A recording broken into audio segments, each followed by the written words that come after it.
Hey guys, welcome to the study with Mayank.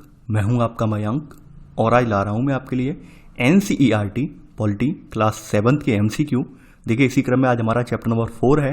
यहाँ पर हम लड़के और लड़कियों के रूप में बड़ा होना इस चैप्टर से संबंधित प्रश्नों को देखेंगे।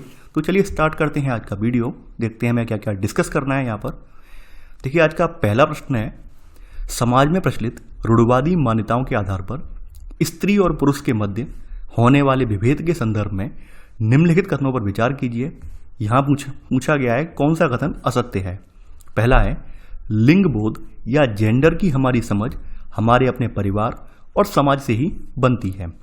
सेकंड, लिंग बोध से आशय उन अनेक सामाजिक मूल्यों और रूढ़िवादी धारणाओं से है जिसे हमारी संस्कृति ने स्त्रीलिंग और पुल्लिंग होने के जैविक अंतर के साथ जोड़ दिया है।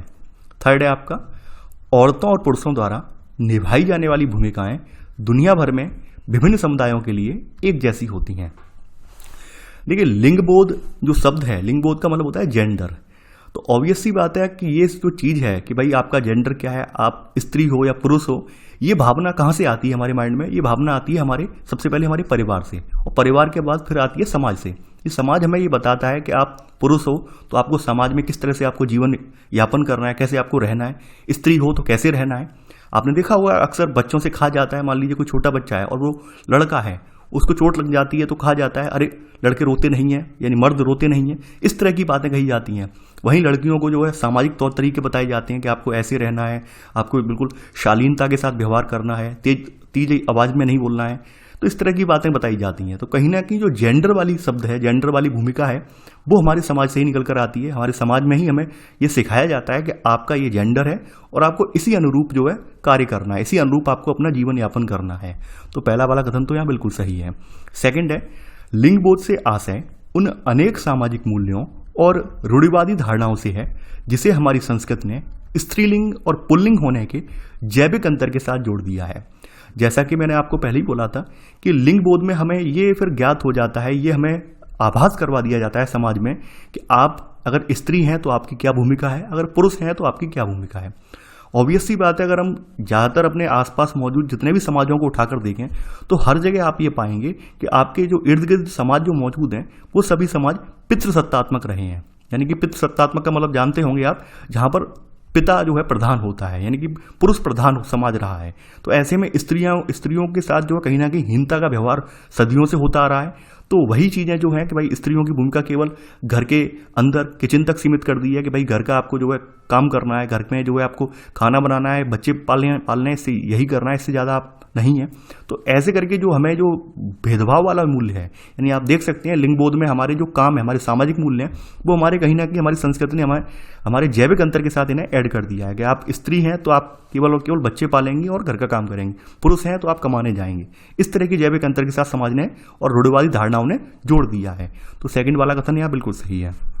थर्ड है आपका, औरतों और पुरुषों द्वारा निभाई जाने वाली भूमिकाएं दुनिया भर में विभिन्न समुदायों में एक जैसी होती हैं। देखिए, अगर हम विभिन्न समुदायों को उठा के देखें और दुनिया भर के समुदायों को उठा के देखें तो दुनिया भर के समुदायों में सभी समुदाय जो है पितृसत्तात्मक नहीं है। कुछ समुदाय जो है मातृ सत्तात्मक भी हैं, यानी कुछ जगहों पर औरतों की भी चलती है। ऐसा नहीं है कि हर जगह ही औरतें दबाई जाती हैं। दुनिया में कुछ ऐसे समुदाय हैं जहाँ पर औरतें प्रधान रही हैं, औरतों ने जो है अग्रणी भूमिका निभाई है, औरतों ने पुरुषों वाले दायित्व निभाए हैं। तो ये कहना गलत होगा कि दुनिया भर में औरतों पुरुषों के द्वारा जो भूमिकाएं निभाई जाती हैं वो एक जैसी होती हैं। ये एक जैसी नहीं होती हैं, बल्कि भिन्न भिन्न हैं। लेकिन मोस्टली अगर केसेस में देखें हम उठाकर तो औरतें जो हैं वो घर तक ही सीमित रखी गई हैं। यानी कि अगर मोस्टली केसेस में उठाकर हम अगर अध्ययन देखें तो हमें ये पता चलता है कि ज़्यादातर समुदायों में औरतों का स्थान केवल और केवल बच्चे पालने तक देखा गया है। तो वो यहाँ पर आप समझ सकते हैं। लेकिन कहीं कहीं पर औरतें भी मात्र सत्तात्मक प्रभाव के रूप में यहाँ पर देखी गई हैं, कहीं कहीं पर औरतें भी यहाँ पर सर्वे सर्वा के रूप में देखी गई हैं। तो ये तीसरा वाला कथन गलत हो जाएगा। इन दुनिया भर के समुदायों में पुरुषों और स्त्रियों की भूमिका एक जैसी नहीं है, बल्कि अंतर है। यहाँ पर पूछा यही गया है कौन सा कथन असत्य है। यहाँ पर केवल तीसरा वाला कथन असत्य है, तो आंसर है आपका बी, केवल थर्ड। क्वेश्चन नंबर सेकंड है अब आपका, दुनिया भर के विभिन्न समाजों में स्त्री और पुरुषों के उत्तरदायित्वों का निर्वहन विभिन्न प्रकार से किया गया है। द्वीपीय देश सामोआ में स्त्री और पुरुषों के विकास क्रम के संदर्भ में निम्नलिखित कथनों पर विचार कीजिए। यहाँ पर पूछा गया है कौन सा कथन असत्य है। देखिए सामोआ जो है आपके प्रशांत महासागर का एक दक्षिणी द्वीपीय देश है, यानी प्रशांत महासागर के दक्षिण में स्थित है और एक द्वीपीय देश है। यहाँ पर 1920 के दशक में क्या स्थिति थी उसके बारे में सवाल में पूछा गया है। 1920 के दशक में सामोअन द्वीप में के बच्चे स्कूल नहीं जाते थे और ये अपने बड़े बच्चों से, वयस्कों से सीखते थे। सेकंड, प्राय 5 वर्ष की उम्र के बच्चे अपने छोटे भाई बहनों की देखभाल करते थे। थर्ड, जब कोई लड़का लगभग 15 वर्ष का हो जाता था तो वह बड़े लड़कों के समूह में सम्मिलित हो जाता था और बाहर के काम सीखता था। चौथा है, लगभग 14 वर्ष की उम्र के बाद लड़कियां भी मछली पकड़ने जाती थीं, बागानों में काम करती थीं और डलियां बुनना सीखती थीं। बात करें सामोआ की, तो सामोआ में 1920 के दशक में यहाँ के बच्चे जो थे वो स्कूल नहीं जाते थे। ये खास करके जो कौशल वगैरह सीखते थे वो अपने बड़े बच्चों को देखते हुए, अपने वयस्कों को देखते हुए सीखते थे। यानी जैसा काम वो कर रहे हैं वही उनकी राह को फॉलो करते हुए ये भी आगे बढ़ते थे, यानी वही काम ये भी सीखते थे। तो पहला वाला कथन तो यहाँ बिल्कुल सही है। सेकंड यहाँ पर है कि प्राय 5 वर्ष की उम्र के बच्चे अपने छोटे भाई बहनों की देखभाल करते थे। देखिए यहाँ पर क्या था कि यहाँ के समाज में जैसे ही बच्चे, मान लीजिए जैसे ही बच्चे जो होते हैं लगभग 12 से 14 महीने के बच्चे जैसे ही पैरों से चलना स्टार्ट कर देते हैं तो वैसे ही उनकी माता अपनी गोदी से उन्हें छोड़ देती थी, यानी अपनी गोद से उन्हें छोड़ देती थी और उन्हें अपने छोटे जो भाई बहन उनके होते थे 5, 6 साल, 7 साल के जो उनके भाई बहन होते थे उनके भरोसे छोड़ देती थी उनकी माता। और बाद बाकी जो लालन पालन है उनका, बाद बाकी जो देखभाल है वो इनके बड़े भाई बहन जो कि 5 वर्ष की उम्र के होते थे वही इनकी अपनी जो है इनके छोटे भाई बहनों की देखभाल करते थे। यानी आप समझ रहे हैं एक माँ जो है अपने बच्चे को, जैसे इंडिया में तो आप समझ रहे हैं इंडिया में तो एक माँ जो है अपने बच्चे को लगभग 4 या 5 साल तक का हो जाता है फिर भी अपने से चिपका के रखती है। यहाँ पर ऐसा नहीं है। यहाँ पर जैसे ही बच्चा पैरों पे चलना स्टार्ट हो गया 12 से 14 महीने में तो वैसे ही उस बच्चे को अपने छोटे भाई बहन ही हैं, यानी भाई बहन भी ज़्यादा उम्र के नहीं है, भाई बहन भी 5 या 6 साल के ही हैं, उनके भरोसे छोड़ दिया जाता है। तो यहाँ पर सेकेंड वाला कथन बिल्कुल सही है। थर्ड है आपका, जब कोई लड़का लगभग 15 वर्ष का हो जाता तो वह बड़े लड़कों के समूह में सम्मिलित हो जाता था और बाहर के काम सीखता था। देखिए यहाँ पर कोई भी लड़का मान लीजिए बड़ा हो जा रहा है और लगभग उसकी उम्र 15 वर्ष नहीं बल्कि जैसे ही 9 वर्ष की उम्र क्रॉस कर लेता था, 9 वर्ष की उम्र को अवस्था को प्राप्त कर लेता था, उसके बाद वो जो लड़का होता था वो बड़े लड़कों के समूह में शामिल हो जाता था। और यहाँ पर वो बाहर के कामों में क्या है, एक द्वीपीय देश है तो द्वीपीय देशों में मुख्य काम क्या है, मछली पकड़ना है, नारियल के पेड़ लगाना है, नारियल तोड़ना है, यानी कि और भी जो समुद्र से जुड़े हुए व्यापार वगैरह हैं उनमें उनसे जुड़े हुए कामों में हिस्सा लेता था। तो ऐसे करके 9 वर्ष का होते ही बच्चा, कोई जो बड़ा लड़का होता था, मतलब 9 वर्ष का लड़का होते ही बड़े लड़कों के ग्रुप में शामिल हो जाता था और उनके जैसे ही चाल चलन, उनके जैसे ही व्यवहार करना, उनके जैसे ही काम करना ये भी सीखता था। तो यहाँ पर थर्ड वाला कथन गलत हो जाएगा। यहाँ पर लिखा है 15 साल, नहीं 9 साल। बात करें लड़कियों की, देखिए लड़कियों की यहाँ पर थोड़ा ये था कि लड़कों को 9 साल के होते ही होते बड़े लड़कों के साथ भेज दिया जाता था। लड़कियों को ऐसा नहीं था। लड़कियाँ 14 वर्ष की उम्र तक यहाँ पर घर में ही रहती थीं, घर के ही काम देखती थीं। इसके अलावा जैसी 14 साल की लड़कियाँ हो जाती थीं वो भी बाहर निकल जाती थीं और वो भी मछलियाँ पकड़ने लगती थीं, बागानों में काम करती थीं, डलियाँ बुनना सीखती थीं और साथ ही साथ किचन वगैरह में अपनी माँ की भी हेल्प करती थीं। तो यहाँ पर आप देख सकते हैं कि कैसे लड़का और लड़की में विभेद किया गया है यहाँ पर भी, क्योंकि लड़का और लड़की का जो आप विकास क्रम देखेंगे, विकास क्रम की अवस्थाएं देखेंगे तो उनमें अंतर है।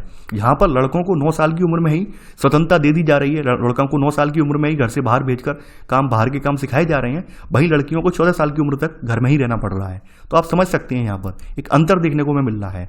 यहाँ पर पूछा गया है कौन सा कथन असत्य है, यहाँ पर आपका तीसरा वाला कथन असत्य है, तो आंसर होगा आपका सी, यानी केवल थर्ड। क्वेश्चन नंबर थर्ड है आज आपका, 1960 के दशक में मध्य प्रदेश में स्त्री और पुरुष में बड़ा होने के अनुभवों के संदर्भ में, यानी कि स्त्री और पुरुष के रूप में बड़ा होने के जो अनुभव है इनके संदर्भ में आपको बताना है कौन सा कथन सही है। पहला है, कक्षा 9 में आने के बाद लड़के और लड़कियों के अलग अलग स्कूलों में जाते थे। सेकंड, लड़के और लड़कियों के स्कूल अलग अलग ढंग से बनाए जाते थे। लड़कियों के स्कूल में इनके बीच में एक आंगन होता था और वहीं लड़कों के स्कूल जो थे इनके सामने एक बड़ा सा खुला खेलने का मैदान था। चौथा है आपका, लड़कियां हमेशा समूहों में जाती थीं और बड़ी गंभीर दिखती थीं। देखिए अगर बात करें 1960 के दशक का आपका मध्य प्रदेश का समाज जो था, वहां पर कक्षा 6 यानी जैसे ही बच्चा जो है प्राथमिक शिक्षा पूरी करता है, प्राथमिक शिक्षा के बाद लड़के लड़कियों के स्कूल अलग हो जाते थे। यानी कक्षा 9 गलत लिखा है यहाँ पर, कक्षा 6 के बाद ही यहाँ पर लड़के लड़कियों के स्कूल अलग अलग हो जाते थे, यानी लड़कियाँ सेपरेट स्कूल में और लड़के सेपरेट स्कूल में। तो पहला वाला कथन तो गलत है। सेकंड है, लड़के और लड़कियां स्कूल अलग ढंग से बनाए जाते थे, यानी इनके जो स्कूल बनाए जाते थे लड़के के और लड़कियों के वो अलग ढंग से बनाए जाते हैं, ये बिल्कुल सही है। जहाँ पर लड़कियों के स्कूल इस तरह से बनाए जाते थे कि उनका बाहरी समाज से कांटेक्ट ना रहे, यानी बाहर के लोग उन्हें ना देख पाए, बाहर के लोगों से उन्हें उनकी सुरक्षा होती रहे, सुरक्षित रहें। तो लड़कियों के स्कूल कुछ इस तरह से बनाए जाते थे, यानी ये स्कूल का पूरा अंदर का हिस्सा है, यानी आप समझ रहे हैं ये स्कूल का मेन गेट है और ये साइड से कमरे बने हुए हैं और बीच वाला जो है प्रांगण जो है इनका मैदान है। यानी आप समझ सकते हैं कि ये पूरा कहीं ना कहीं बाहरी हिस्से से ना सेफ रखा गया है कि बाहर के लोग इन्हें ना देखें, बाहर के लोगों को ये ना देखें और बाहर से कोई इन पर कोई टीका टिप्पणी ना करे। तो इस तरह से मतलब लड़कियों का स्कूल बनाया गया। भाई लड़कों के स्कूल किस तरह से बनाए गए हैं? लड़कों के स्कूल इस तरह से बनाए गए हैं, यानी एक साइड में लड़कों के कमरे बने हैं और कमरों के सामने ही यहाँ पे खुला मैदान है इस तरह से। तो आप देख रहे होंगे कि यहाँ पर कहीं ना कहीं लड़के और लड़कियों के स्कूल यहाँ पर अलग अलग तरीके से बनाए गए हैं। तो यहाँ पर थर्ड कथन यहाँ पर बिल्कुल सही है। चौथा कथन है यहाँ पर लड़कियां हमेशा समूहों में जाती थीं और बड़ी गंभीर दिखती थीं। कहीं ना कहीं यहाँ के समाज में अभी जो आज के समय में जो भय व्याप्त है वही भय यहाँ पर तब भी था। यहाँ पर लोगों को लगता था भाई लड़कियां कमजोर हैं, लड़कियों के साथ कोई वारदात घटित ना हो जाए, इससे बेटर यही है कि लड़कियां जो है एक ग्रुप में जाएं और अपने बिल्कुल शांत स्वभाव से जाएं, किसी से लेना देना नहीं, किसी से मतलब नहीं। यानी जो सड़क बनी हुई है वो सड़क सीधी स्कूल तक और स्कूल से उन्हें घर तक आना है, बीच में उन्हें कुछ भी नहीं करना है, यानी कहीं भी किसी से बात नहीं करनी है, कुछ भी खेलना कूदना नहीं है। वहीं लड़के जो थे, लड़कों की स्थिति बताई गई है आपकी यहाँ पर इसी आर्टिकल में, कि लड़के जो होते थे वो साइकिल चलाते थे और भी गलियों में खेल खेलते थे, देर रात तक खेलते थे। वहीं लड़कियां जो होती थी केवल और केवल स्कूल भी जाती थी तो केवल वही गंभीरता के साथ किसी से बात नहीं करते हुए सर झुकाकर चुपचाप स्कूल तक जाना और चुपचाप घर तक वापस आना। यानी आप समझ सकते हैं कहीं ना कहीं जो समाज है, समाज में लड़कियों को ही यहाँ पर हिदायत दी गई है, लड़कों को हिदायत यहाँ पर नहीं दी गई थी। ये आपके सामने ये बात यहाँ निकल कर आ रही है। तो यहाँ पर चौथा वाला कथन बिल्कुल सही है। यहाँ पर पहला वाला कथन असत्य है और आपके यहाँ पर 3 कथन सही हैं। तो यहाँ पर आंसर होगा, देखिए यहाँ पर करेक्शन कर दे रहा हूँ मैं, आंसर पहला वाला यहाँ पर गलत है, ठीक है। यहाँ पर आंसर होगा 3, 4, यानी कि 2, 3 और 4, 2, 3 और 4 आपका जो है ये आंसर होगा। तो डी वाला आंसर है आपका, तो आंसर है डी, ठीक है। यहाँ पर ये लिखना मैं भूल गया हूँ यहाँ पर, तो ये आपका डी वाला आंसर यहाँ पर बना दीजिए, ठीक है। आगे बढ़ेंगे। यहाँ पर हमारे भारतीय समाज में लड़के और लड़कियों में अंतर बहुत कम आयु में ही शुरू हो जाता है।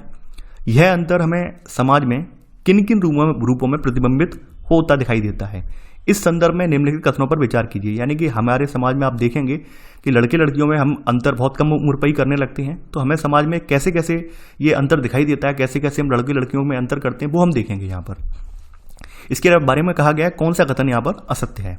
पहला है, बाल्यावस्था में उन्हें खेलने के लिए भिन्न भिन्न खिलौने दिए जाते हैं, जैसे लड़कों को कार और लड़कियों को गुड़िया दिया जाता है।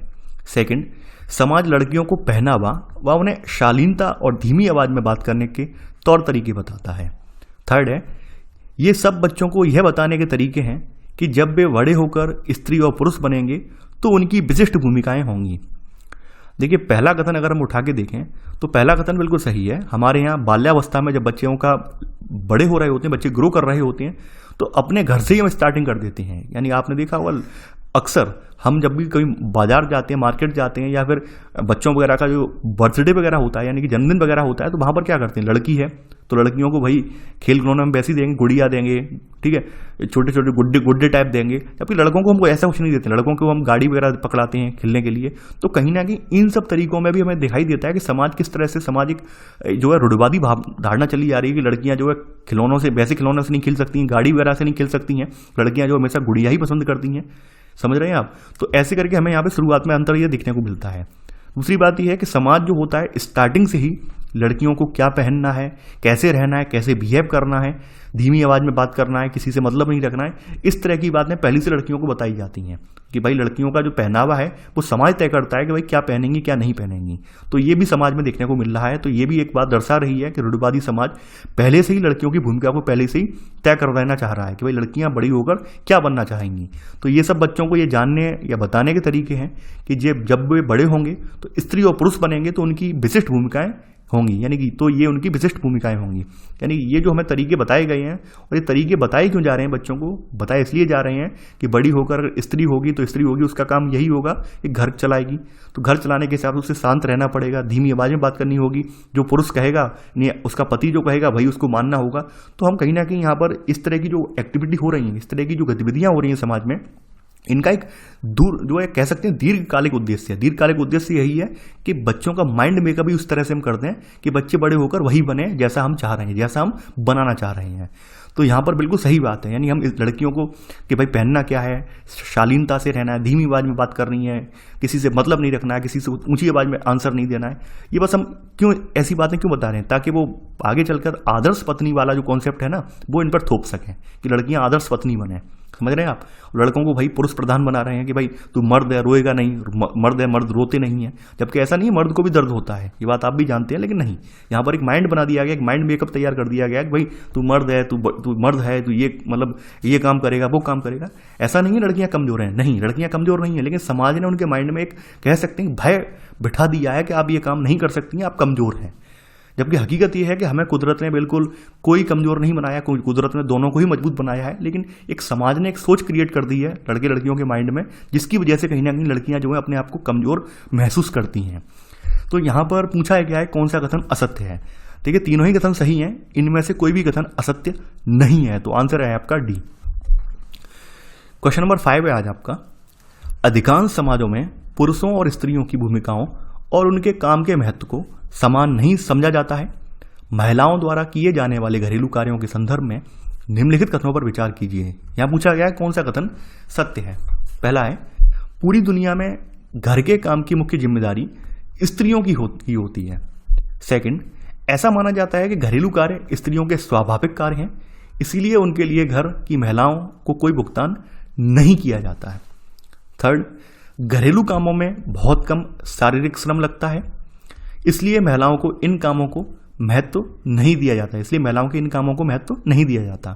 चौथा, स्त्रियां जो घरेलू काम करती हैं उन्हें इसमें शारीरिक कष्ट उठाना पड़ता है, मानसिक नहीं। देखिए, पहला कथन अगर उठा के देखें तो पूरी दुनिया के लगभग अधिकांश समाजों में जो घर संभालने की मुख्य जिम्मेदारी है वो स्त्रियों की है। आप समझ रहे हैं आप? दूसरी बात यह है कि भाई ऐसा माना जाता है, ऐसा मैं नहीं कह रहा हूं, ये किताब कह रही है, किताब की जो लेखक है उसकी राय कह रही है और समाज कह रहा है कि लोग ऐसा मानते हैं, लोगों की धारणा है स्त्री के प्रति ये है कि स्त्रियों को घर का काम करना पसंद होता है। घरेलू कार्यों में स्त्रियां ज़्यादा दक्ष होती हैं, ज़्यादा रुचि दिखाती हैं, तो वो घरेलू कार्य में करने में निपुण हैं, तो उनका स्वाभाविक कार्य है, ऐसा माना जाता है कि भाई वो नेचुरल कार्य है, वो नेचुरल अपने आप कर देंगी ये काम। तो लेकिन बताया गया कि इसकी वजह से इन लोगों को, लड़कियों को जो है घर की महिलाएं जो होती हैं ना, कोई भुगतान नहीं किया जाता है। ये बात आप भी पढ़े होंगे, जानते होंगे कि जो राष्ट्रीय आय का जो आकलन होता है उसमें भी जो घरेलू काम करने वाली महिलाएं उनका आय काउंट नहीं होता है। यानी आप समझ रहे होंगे, आपकी मम्मी जो आपके सुबह शाम खाना नाश्ता जो बना रही हैं उसका कोई मोल नहीं है, जीडीपी में उनका कोई योगदान नहीं है।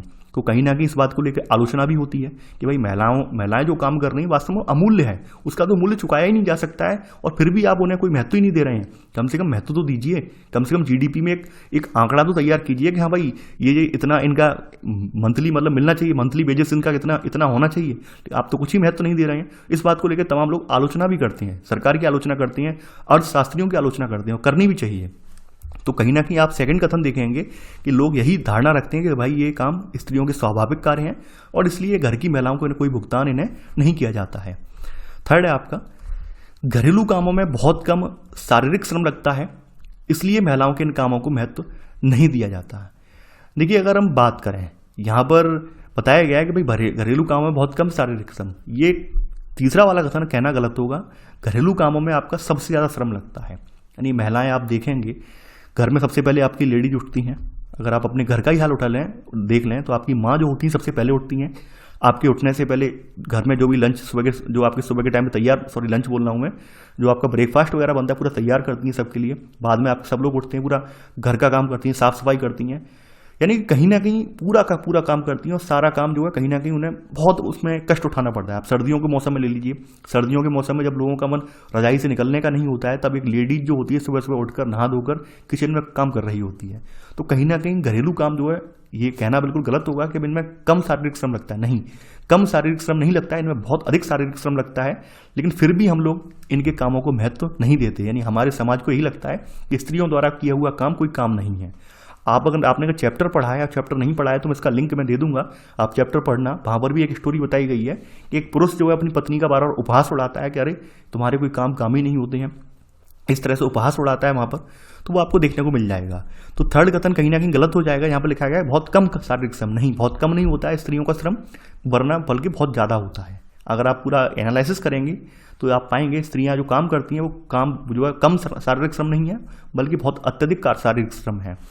अगला है यहाँ पर, स्त्रियां जो घरेलू काम करती हैं उन्हें इसमें शारीरिक कष्ट उठाना पड़ता है, मानसिक नहीं। देखिए ये चौथा वाला कथन भी गलत हो जाएगा।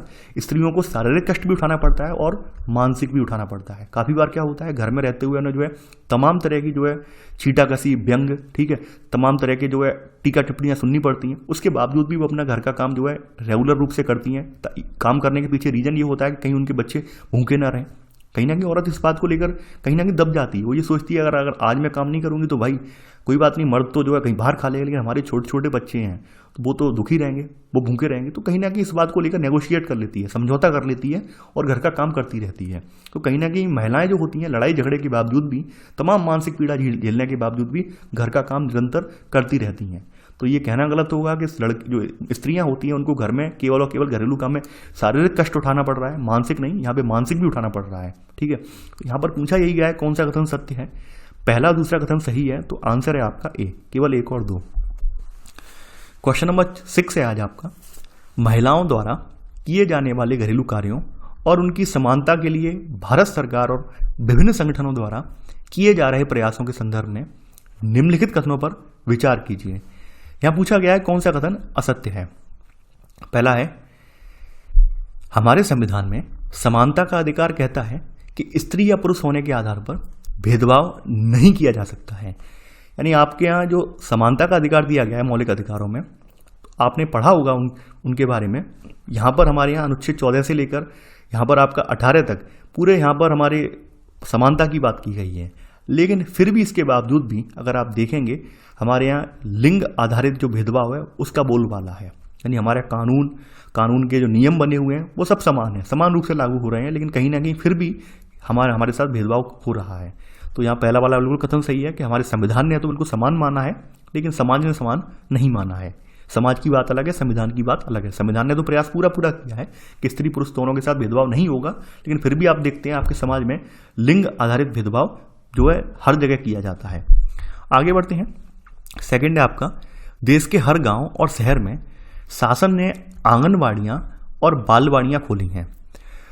देखिए यहाँ पर अगर आप उठा के देखें, आपके देश के जो हर गांव में शहर में शासन ने यानी गवर्नमेंट ने क्या किया, आंगनवाड़ी खोल और बालवाड़ी खोले। आंगनवाड़ी कहीं इसे आंगनवाड़ी कहा जा रहा है, कहीं बालवाड़ी कहा जा रहा है क्या इसमें जो आपके 6 साल से छोटे बच्चे जो हैं उनका जो देखभाल है वो यहाँ पर की जाती है। आंगनवाड़ियों के जरिए, बालवाड़ियों के जरिए 6 साल से छोटे बच्चे जो है उनकी देखभाल की जाती है। यानी बच्चा जैसे 2 साल से ऊपर का हुआ है आंगनवाड़ियों में, बालवाड़ियों में भेजना स्टार्ट कर दिया जाता है। इन्हें बनाने का उद्देश्य ये था कि भाई पहली बात तो इन बच्चों को पहले पोषण मिल पाएगा, यानी बेटर पोषण मिल पाएगा। जो टीकाकरण वगैरह इन्हें आसानी से मिल पाएगा। साथ ही साथ जो महिलाएं कामकार वाली हैं, यानी काम करने वाली महिलाएं हैं जो कि बच्चों की वजह से काम नहीं कर पा रही हैं, वो भी इन आंगनवाड़ी या बालवाड़ी में बच्चों को छोड़कर कहीं ना कहीं अपना काम कर पाएंगी। तो इस वजह से गवर्नमेंट ने इस स्कीम को चलाया हुआ है। और आप देखते होंगे पूरे देश में, यानी देश के किसी स्पेशल हिस्से में नहीं है, पूरे देश में ही आंगनवाड़ी और बालवाड़ी फैले हुए हैं। देखिए कहीं कहीं आंगनवाड़ी कहा जाता है, कहीं कहीं पे बालवाड़ी भी कहा गया है। तो ये देश के हर गांव और शहर में मौजूद है। तो यहाँ सेकंड वाला कथन सही है, यानी गवर्नमेंट ने पूरा प्रयास किया है। थर्ड है आपका, शासन ने एक कानून बनाया है, यानी गवर्नमेंट ने कानून बनाया है जिसके तहत यदि किसी संस्था में महिला कर्मचारियों की संख्या 25 से अधिक है तो उसे वैधानिक रूप से बालवाड़ी की सुविधा देनी होगी। बालवाड़ी का मतलब किंडरगार्टन, यानी बच्चों के रखरखाव की सुविधा। देखिए हमारे गवर्नमेंट ने एक कानून बनाया है और उस कानून के जरिए ये बात कही है कि मान लीजिए कोई भी ऑर्गेनाइजेशन है और जहाँ पर 30 महिलाएं भी अगर काम कर रही हैं तो 30 महिलाओं के हिसाब से वहाँ पर एक हमें बालवाड़ी केंद्र बनाना होगा। यानी एक हमें जिसे हम आया बोलते हैं, मैड बोलते हैं, आया बोलते हैं, जो कि बच्चों का रखरखाव करती हैं। स्कूल वगैरह में आया के नाम से आप जानते होंगे, ठीक है। तो आपको एक यहाँ पर मैड रखकर यानी एक बालवाड़ी खोलना पड़ेगा और जो भी उनके बच्चे हैं छोटे छोटे, वो बच्चे वहीं पर रहेंगे और उनके प्रॉपर खाने पीने का इंतजाम, आप उनकी जो है प्ले स्कूल वगैरह का इंतजाम आपको वहाँ पे करना होगा। ये गवर्नमेंट ने रूल बनाया है, कानून बनाया है इस संदर्भ में, ठीक है। यानी कोई भी ऑर्गेनाइजेशन है, कोई भी फैक्ट्री है, अगर 30 से ज़्यादा महिलाएं काम कर रही हैं तो उनके बच्चों की व्यवस्था भी आपको करनी होगी वहाँ पर। तो यहाँ थर्ड वाला कथन गलत हो जाएगा, यहाँ पर लिखा है 25 नहीं है 30 है। चौथा है आपका, अंतर्राष्ट्रीय समुदाय ने संयुक्त राष्ट्र के माध्यम से 17 सतत विकास लक्ष्यों को ऐतिहासिक योजना शुरू की है और इसमें 5वां लक्ष्य लैंगिक समानता का रखा गया है। ठीक है, आपको पता होगा आपके 17 सस्टेनेबल डेवलपमेंट गोल रखे गए हैं जिन्हें 2030 तक अचीव करना है और इन्हीं गोल्स में आपका जेंडर इक्वालिटी वाला लैंगिक समानता का गोल भी रखा गया है। यानी कि यहाँ पर जो आपका अंतर्राष्ट्रीय बिरादरी है उसने भी ये माना है कि लैंगिक समानता आज की डेट में सबसे संवेदनशील मुद्दा है, तो इसे सतत विकास लक्ष्य 5वें में रखा गया है। सस्टेनेबल जो आपका सस्टेनेबल डेवलपमेंट गोल है वहाँ पे 5वें वाला गोल आपका यही है, जेंडर इक्वालिटी यानी लैंगिक समानता है। ठीक है, तो चौथा वाला कथन आपका सही है। यहाँ पे कथन आपका जो है तीसरा गलत है, तो आंसर है आपका सी, केवल थर्ड कथन असत्य है। तो ये तो था आपका आज का वीडियो। आई होप आप लोग आज का वीडियो लाइक शेयर करना बिल्कुल ना भूलें और आप लोगों से मैं फिर से गुजारिश कर रहा हूँ कि आप लोग प्रॉपर वे में नोट्स बनाएं। खास करके जो भी व्यक्ति यहाँ पर एक दिवसीय एग्जामों की तैयारी कर रहे हैं वो भी नोट्स बनाएं। इससे क्या होता है कि आपका जो बेस है वो कंप्लीट हो जाता है, बेस आपका तैयार हो जाता है। तो आप लोग कम से कम इसे लाइटली ना लें, इसे सिंसियरली लें और पूरे जो वीडियो हैं उन सबको देखें, तभी आपको पता चलेगा कि आपने कितना ज्ञान अर्जित किया है। तो चलिए आज के लिए बस इतना ही। Thanks for watching. जय हिंद।